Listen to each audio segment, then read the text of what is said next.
আসসালামু আলাইকুম, আশা করি আপনার সবাই ভালো আছেন। তো দেখেন, আমাদের এদিকে কয়েকদিন থেকে অতিরিক্ত বৃষ্টি পড়তেছে, সব কিছু ডুবাই ফেলছে।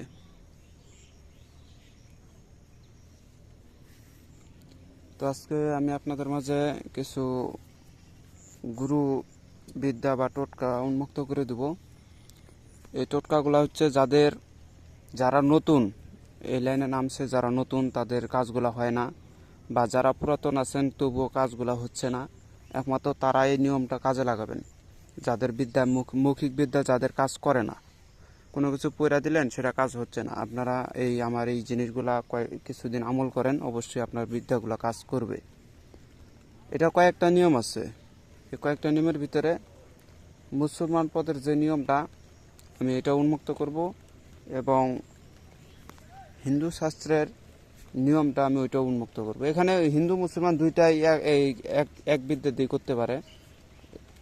আসলে এখানে ভাষার পরিবর্তন আছে। তো যাই হোক, আমি বিদ্যাগুলো বলতেছি, আপনারা একটু শুনবেন।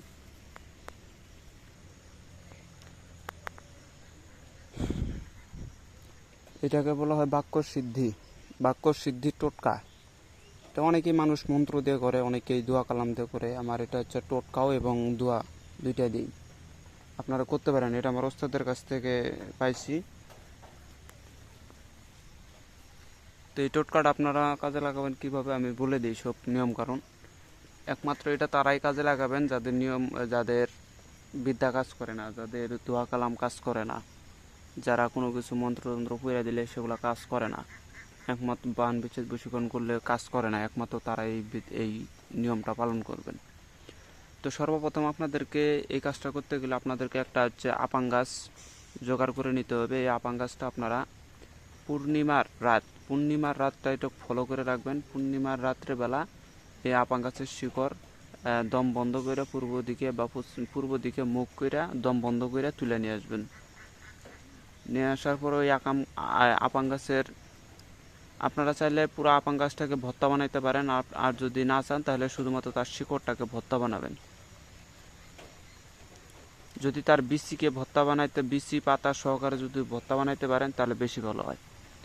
তো ওই পূর্ণিমার রাত্রেবেলা যখন আপাং গাছ নিয়ে আসবেন, নিয়ে আসার পরে ওইটাকে পুরো গাছটাকে মন্থন করে ভর্তা বানাবেন। ভর্তা বানায়া সেই ভর্তার যে একটা সাইজ হবে, ওই সাইজের উপরে আপনারা কী করবেন, ওই রাতে হচ্ছে তসবি নিয়ে আপনারা হচ্ছে কোনো পবিত্র জায়গায় বসে যাবেন, যাইয়া গুরুকে স্মরণ করবেন, আল্লাহ রসুলকে স্মরণ করবেন।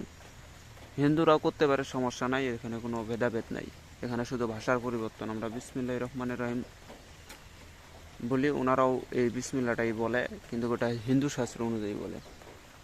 তো যাই হোক, অত কিছু না বলে আপনারা শুধুমাত্র এই আপাং গাছের যে ভর্তাটা বানাইছেন এটাকে সামনে রাখা আপনি বিসমিল্লাটা 750 বার পাঠ করবেন। 750 বার বিসমিল্লা পাঠ করবেন। প্রত্যেকবারেই আপনি এইভাবে বলতে পারেন, বিসমিল্লাহির রহমানির রহিম, এভাবে ফুঁক দিবেন। প্রত্যেকবারে বিসমিল্লা বলে একটা করে ফুঁক মারবেন। ওই গাছের ওই যে ভর্তা বানাইছেন ওই ভর্তার উপরে একটা করে ফুঁক মারবেন। এভাবে 750 বার করে ওই পাঠ করবেন, এবং 750 বারই ওই ভর্তার মতো ফুঁক দিবেন। দেওয়ার পরে ওই ভর্তাটাকে আপনার মুখে লাগায় রাখবেন কিছুক্ষণের জন্য। মনে করো এখন মুখে লাগায় রাখলেন 10-12 মিনিট বা 15 মিনিট, আধা ঘন্টা মুখেই থাকবে, সেটা মুখেই রাইখা দিবেন। এভাবে আপনারা যদি 3 অমাবস্যা যদি 3 পূর্ণিমা যদি করতে পারেন তাহলে আপনার মুখের বিদ্যা প্রত্যেকটাই কাজ করবে। এটা আমার ওস্তাদ বলছে। আমিও কয়েক মানে পূর্ণিমা করছিলাম, পরবর্তী থেকে আর করি না। আপনারা করতে পারেন, এগুলো মৌখিক বিদ্যাগুলো খুবই কাজ করে তখন। আরেকটা বলে রাখি, আরেকটা মন্ত্র দিয়ে দিই, যেহেতু আপনারা দেখতেছেন। এটা হিন্দু ভাইয়েরাও করতে পারেন, মুসলমানরাও করতে পারেন, এটা আপনাদের ইচ্ছা ভাই। আপাং গাছ আপনারা সবাই চেনেন, ইউটিউবে সার্চ দেবেন আপাং গাছ চলে আসবে, বা বাংলাতে বলে বিলাই আসরা গাছ।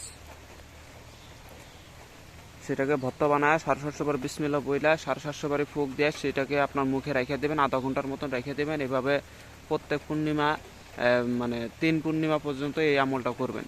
মানে আজকের পূর্ণিমা গেল, সামনের যে পূর্ণিমা আসবে সেই পূর্ণিমাতেও একটা গাছ তুলে একইভাবে নিয়ম পালন করবেন। মানে ওইটা তিন পূর্ণিমা পর্যন্ত করতে হবে।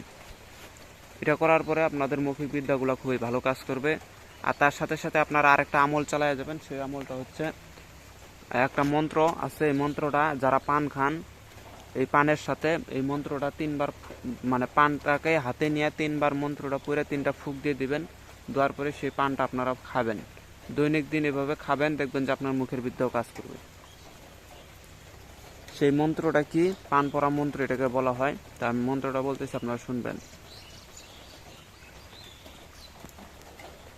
বিসমিল্লাহ শুরু।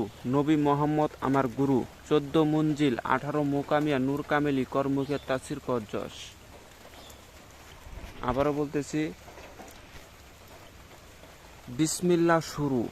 নূর মোহাম্মদ আমার গুরু, 14 মঞ্জিল 18 মোকামিয়া নূর কামেলি কর মুখের তাসির কর যশ। এই মন্ত্রটা আপনারা 7 বার পাঠ করে 7টা ফুঁক দিতে পারেন, 3 বার পাঠ করে 3টা ফুঁক দিতে পারেন। 3 বার দোয়াই যথেষ্ট, আর বেশি লাগে না। 3 বার করে পাঠ করে 3টা ফুঁক মেরে দিবেন পানের উপরে, দেওয়ার পরে ওই পানটা আপনারা খাবেন।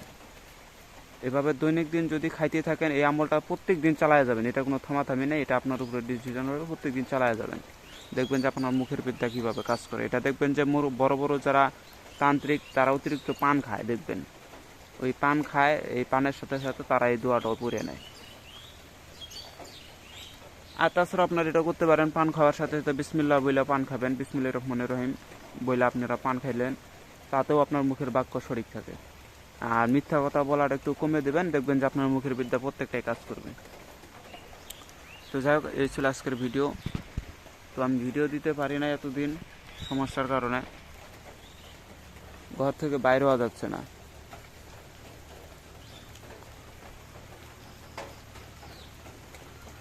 নদীর পানি আর আমাদের এই বিলের পানি এক হয়ে গেছে। তো যাই হোক, আমি জানি না যে দক্ষিণ অঞ্চলে কেমন বন্যা হচ্ছে। এগুলো শুধু খবরে জানা যাচ্ছে যে অতিরিক্ত বলে বন্যা হচ্ছে, ওইদিকে ঘর বাড়ি ডুবাই নিয়ে যাচ্ছে। তো সবাই ভালো থাকবেন, খোদা হাফেজ, আসসালামু আলাইকুম।